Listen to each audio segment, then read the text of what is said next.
काय नामदेव रायांनी देवाकडे सांगितलंय, जे हरीचे दास आहेत त्यांना कल्पना करू नको देवा, कल्पनेत गुंतू नको.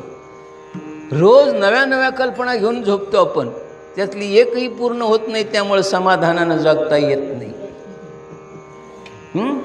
सांगा बरं, कुणाकुणाच्या कल्पना पूर्ण झाल्या त्यांनी हात वर करा.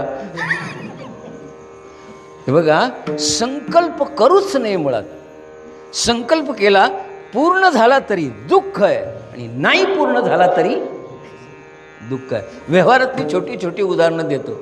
मला अगदी वेदांतिक परिभाषेमध्ये बोलायचं नाही आणि बोलताही येत नाही, पण सोप्या भाषेत बोलतो. कल्पना करा, आता तुम्ही आता पेरणी आली, आता काय आलं आहे, पेरणी आली.